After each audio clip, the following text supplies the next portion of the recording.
Speaking of spooky, what do we think of that new Marvel thing last night? Yeah, Werewolf by Night. Yes, Werewolf indeed. by Night. Marvel Halloween special. I was saying just that phrase, Marvel Halloween special, bro. That'll get some clicks. Yeah, we gotta run it up. We gotta run it up. I liked it. I thought it was cool. I thought it was fun.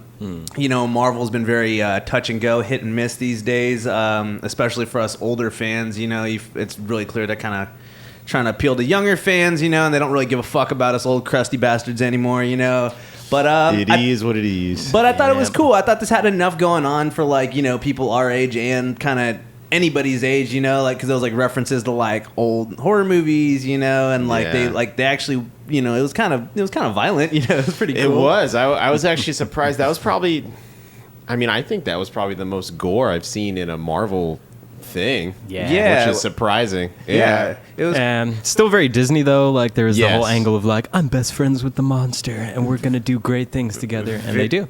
Very much Very so. much. Yeah. And the monster's nice. He's friendly. He's adorable. That's Look right. how cute he is. You can't judge the monster, right? But Yeah, he looked wholesome. I feel like they did a pretty good job of making. So it's called Werewolf by Night again. So it's it's a werewolf story. But the main the other big character featured was Man-Thing, which is Marvel's version of Swamp Thing. And I think they handled him pretty cool. I don't know. Again, like they made him a little bit cheeky. You know, come on, it's Marvel with a fucking. Of course they're gonna do that. But he at least got some cool kills, bro. And I'm like, that's cool. You actually let him kill people like the monster, you know? Like, that was cool. And they were brutal kills, too. He just like smashed that dude's head like a fucking grape. That was pretty cool. Oh, spoiler alert. Sorry. Spoiler. Yeah. Big spoilers. We're going spoilers. More spoilers. They also caught on fire at the same time, which was extra bonus. Yeah. So he just got the bonus kills. He was racking them up. I like the Bloodborne vibes, too. Like the monster big hunter. Bloodborne vibes. Yeah. Big Hunter's Dream. Yeah, Hunter's Dream, and like the dude, he was like the mannequin. He like fucking like made like a what's it called, like an animatronic out of his own corpse. I thought that was pretty cool. Oh yeah, yeah. Just so he could tell shitty jokes. Yeah, just so he could tell shitty jokes. That was pretty cool. That's where like a Marvel joke works. I'll be rotting for you. Yeah, that was a good one. It was pretty bad, but I like that they're experimenting. Solid. You know, I like that they're experimenting. Exactly. I think they need to. I think they need to at this point. It's clear, at least in my opinion, from past installments. If we're talking as Marvel, it just feels like stuff's fallen off a little. It's just that it doesn't have the same pizzazz, which I think just happens when you scale so fast and so big. It's like a lot of plates to juggle. You lose when you get that scale so big, you lose the depth of each character. You lose the character development. So I thought it was refreshing because it's just this short little, like, all we've got are these guys. We're just gonna dig into them real quick, and then bada boom, bada bing. There we go. You know? Yeah, it felt like a one shot. You know, like it was like if I went to a comic book store and I just picked this up, Marvel Halloween special. Oh, absolutely. And I just picked that up, read that. I'd be like, tight. You know, I don't have to have the whole other volumes. I don't have to have fucking 10 other issues and know all the characters' backstories. Like they did a pretty decent job. They had like the David Bowie looking motherfucker. Right. They had, like none of these characters have ever appeared before. You know, they had Ziggy Stardust in this bitch. Confirmed. Yeah, so I liked it. They need to do more shit like this too, like more specials, more just one-off kind of things. Good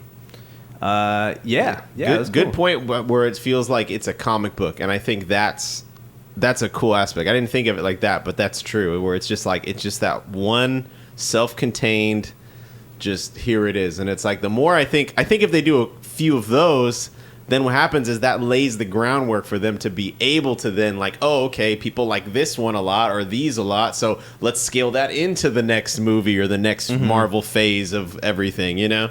Like I definitely think like they're like experimenting, throwing at the like stuff at the wall, see what sticks, you know, how hard they can go. They already did with Doctor Strange, kind of play with horror like a good amount, you know? Yeah. And we're even saying like they're really pushing to try to see how gruesome they can be because I think still being Disney, yes. Yeah, because I think they know that's what people want right now. They want a little bit of oomph. They want a little bit of, someone could die painfully. You can only go so far with like the comic book, like kapow, crunch type of action. You know what I mean? You know, it's like it gets to a point where it's like, yeah, we're all adults here, and even if we aren't, I mean. Shit, when I was 12, 13, 14, it's like I wanted all that crazy gore stuff anyways, you know? I was watching like Sin City and stuff when I was like 13, you know? So it's not, and that's a comic book movie, you know? Like, I love that shit. But it's the 5-year-olds that are ruining it for everybody. It really is, bro. And like that's what I'm saying. Like Disney thinks that it's like they're the only ones watching. It's like even your 12-year-olds. Like and like again, I think that was a good like this was like a good kind of like testing the waters of it was like a good balance. of how they could do it. But yeah, I think retro is the way for Marvel to go. Like moving forward, like start leaning into like the retro designs, the retro color palettes. I mean, obviously this was in black and white, but I mean it was still retro because it's like an old horror movie. Yes. How'd you guys feel about the design of the werewolf? By the way, I think. I had mixed feelings. I'll admit, when it first appeared on screen, it was very, like, Like, I felt maybe a sense of underwhelming, but then kind of looking at it as a whole, I'm like, it makes sense. Like, it fit in with the theme. It fit in with, like, the retro black and white vibe they're going. And then he popped the fuck off. So then I was like, okay, you know what I mean? Yeah. I was like, they definitely made up for it in just his ability to just fuck shit up. So, I mean, Yeah. it was cool. Yeah, he did go ham. I did expect there to be a little bit more, like of the like the practical effects, right? But it's just kind of his face, Yeah, with some like makeup, a little extra like pubic hair thrown on there. I did think this beard. I did think this while watching it. I was actually impressed that they didn't go full like CGI. just generic CGI, because lately that has just been kind of bad. Like, you just look at, I mean, I haven't watched, I'll admit I haven't watched many of the episodes or any of them, but just from screenshots and things I've seen of like She-Hulk and all that, like there's some pretty questionable looking effects there at times. So give them credit for just going full like, I think the whole prosthetic. thing had a lot of like just sets and like costumes for the most. But I think Man-Thing was really the only guy that was like a lot of CG. Yeah, and like obviously like once Werewolf Man started fucking shit up, like there was some CG there, and he was like jumping around the roof and shit. Like, I would say they missed out on an opportunity to do like a werewolf transformation scene. Like they kind of kept it in the dark, like which I could see how that could be expensive, but like. Werewolf movies have that scene, the transformation is like that the almost most feels essential. Yeah, like you got to do that for werewolf. I think movies. they did it creatively, regardless. I mean, they could have just like cut away and shown her reaction, which they did, but they also have like the shadows flashing in the background. That was a cool. It was scene. in her eye. I didn't mind that scene actually. Yeah, because the way she was like just scared in the corner. It's like you're just watching her reaction really, and then you're seeing that shadow on the wall like. Unveil like and then turning into it, and then that was pretty cool. I like that. But to your point, like that does make it where you miss the actual like them transforming like forces you to use your imagination just a little bit in there. Yeah, but that's not so bad. That's okay. Yeah. No, yeah, not at all. I thought it was pretty cool though. I want more shit like this for sure. More spooky stuff. I like that they're dipping their toes into that. I do think they're gonna do Mephisto at some point.